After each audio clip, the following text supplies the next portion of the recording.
I'm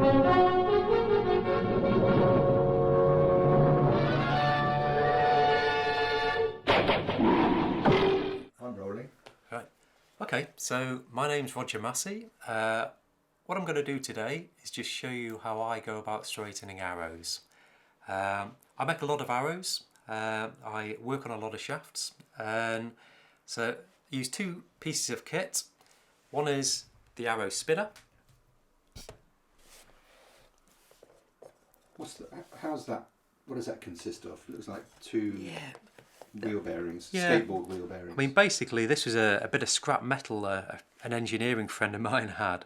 So I drilled a couple of holes in either end. It already had the groove milled out, so I drilled a couple of holes either end, tapped a thread in them, and basically put a couple of scooter bearings on either side. They run really smoothly, and using that, I'm able to spin the shafts and check that they're straight. If they're not straight, they really wobble at the ends. It's a lot better than rolling them on a piece of glass or what you think's a flat piece of wood. If I was rolling that on a piece of glass, it would look dead straight. I mean, it's not bad. That's a good shaft. I would say 90% of the shafts that I receive, I have to straighten. So if you're buying shafts and just fletching them up and shooting them out of your bow, you're probably shooting a few bananas in there. What's the wheel thing? The wheel thing, that's my arrow roller. What you use this for is, once you've identified where the bend is with the arrow spinner, you use the roller to compress the fibres in the right place to straighten out the shaft. So if you have a shaft that is bending like that, you go to the high side of it and compress the fibres where the bend is on the high side, and you're essentially weakening that side of the shaft and bringing it straight and in line. So when I'm looking to actually spine match arrows, they have to be very straight to spine match, because as soon as you put a shaft on your spine gauge, however it's designed, if the shaft is the shape of or is bent like that, it'll give a very high reading that way. If you spin it round, it'll give a very low reading that way. You know, that's obviously a strong shape. That's why bridges are built like that. So you need a straight shaft to get a consistent reading. So I straighten my shafts before I spine match them. And by doing all the straightening before you take a spine reading, any damage or any changes you make to that shaft by compressing fibres will be within the spine reading, if that makes sense. So it's pointless taking spine readings, then straightening your shafts. You've got to do the straightening first.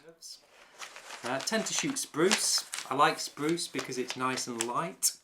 Saying that, weight isn't that important. Weight produces a light arrow is a fast arrow, but you need an arrow that hits the target. So stability is also important. I have been shooting fairly light poundage bows, so weight was very important, because with a 25-pound bow shooting woods, they've got to be fairly light to go anywhere. But I'll just go through a bit of my process in terms of how I sort arrows, straighten arrows, match arrows. To start with, I buy a lot of shafts. All of these shafts are within 10 grains. Basically, these are unsorted apart from weight. Once I've got my weight match shafts, I then look to spine match them. Spine matching becomes more important when you have a bow that you have to shoot around the centre of. So with an American flat bow that's cut before centre, or a long bow. It's less important when you've got bows that are cut past centre, because the arrow has to do less travelling around the bow. So the bend is less important, to be honest. So that is a straight shaft. So I'll have a go at another one now, just see if I can find a real banana to sort out. What you really want in an arrow shaft is a straight grain running along the shaft. You can see this shaft here, we've got a lovely grain running straight. It's nice and tight as well, starts to deviate around this little bit here. And quite often when you're straightening arrows, you'll find that this bit could be dead straight and this end might be bent just because the grain is running off. Other shafts you get, like something like this one, this is a little bit of a doggy shaft in that you've got a little bit of straight grain here and then it really does run off, and the grain gets wider at this end. I mean, this isn't one I would look to put in a match set, to be honest. The one I've just straightened, the grain on that looks quite nice. The grain is pretty important, isn't it? It is important. I mean, I've shot arrows like this one with poor grain, and they fly fine. But you know, you're more likely to get a consistent set of arrows that shoot nicely and hold the shape if they're straight grained. So if I'm looking to match a set, I'll do my weight matching. I'll throw them all out on the floor and I'll look for those with a nice grain before I really start my straightening. I will straighten them and then I will spine match them. And then if I'm tapering, I'll do the tapering and then I'll straighten them again and then I'll think about sticking some feathers on them. So we've already done that one. Have a look at this one where the grain doesn't look great. You tend to get more bent arrows when the grain isn't very good. And that is a bad example of that because it's not too bad. You can see it's jumping around a little bit and that's because the grain is a bit funny around the bearings. This end looks reasonably good. The other end over here, there's a little bit of a wobble on it. So I'll just work on that end a little bit. So I'll spin the arrow round, or the shaft round.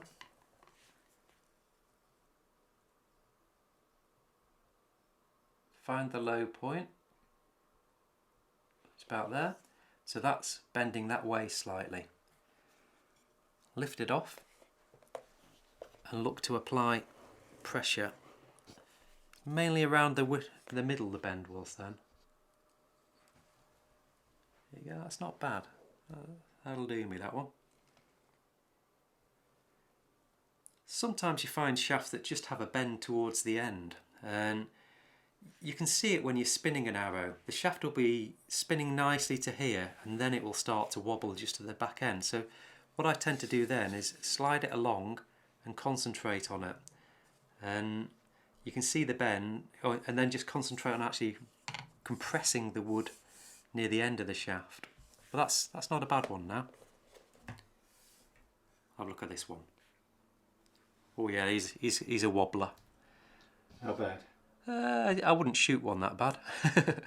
Unless I wanted to just shoot around a tree. Yeah, I know, I've just looked at your arrows, they're all like that. That was a good one.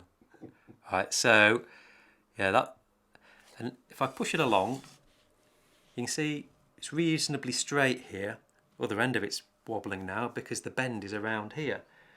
So, I need to pull it out again. The bend is around the middle of the arrow. It just takes a bit of getting used to using the equipment, and it's pretty simple stuff. But I probably do a couple of thousand or a few thousand arrows a year. So you also get used to how much pressure you have to put on to straighten a shaft. These are quite stiff shafts, they're about 55-pound shafts. So I'm having to put a reasonable amount of pressure on. If I was straightening some 5/16, 30-35-pound shafts, then much less pressure. The other thing you find is that there are certain spine groupings with certain woods that are naturally better shafts to start with. So look at that, that's beautiful now. That was a real wobbler before. It's making the other end look like it's wobbling now, but not much. No, it's not good enough though. Not good enough. No, I wouldn't like that. It's important to get the shaft straight to start with before you fletch it, because once you've got your feathers on, it's a lot harder to straighten. Yeah, so that's a little bit low. There we go. Do you find that when you get into arrow straightening, you just get a little bit OCD about in the zone? I don't think you can get too OCD. I mean, look at that as a shaft now. That's a beauty. Very but good. I mean that will just shoot so much nicer. Do you get OCD with it? I check my shafts every time I shoot. It's pointless shooting if you've got one dodgy arrow. One dodgy arrow in your quiver could completely kill you at an open shoot, because you might be shooting that one dodgy arrow on every target. Yeah. You know, if I'm at an open shoot and I'm shooting an arrow and it's not going where I'm wanting, I'll check the arrow. First time I miss, I'll check the arrow. If it looks straight, I'll probably try it again, give it another go. If I miss again and I can't, and I feel as though I've done a good shot, I'll choose a different arrow. I'll choose another number one. But that shaft I'm quite pleased with now. That'll do.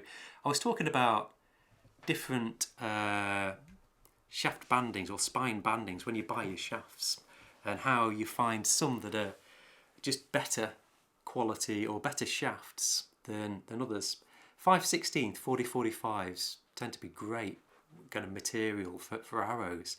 As soon as you get down below £30 in spruce and especially cedar, you get some really doggy shafts. The grain's all over the show, and that's probably why the spine is where it is.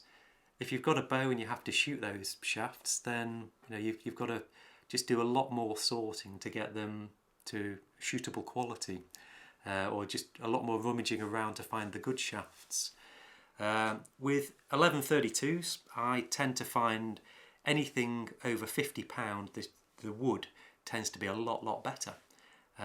Again, if you drop down to 40-45 in 1132, you find a lot of quite nasty grain in the wood in particular, and again that's probably why the shafts are such a light spine. If I was shooting 40-45 I think I'd be wasting my time shooting 1132s. Just drop down to 5/16 and get those nice grained shafts. That's probably about it on arrow straightening. Thanks, Rog. Bye bye. See you soon.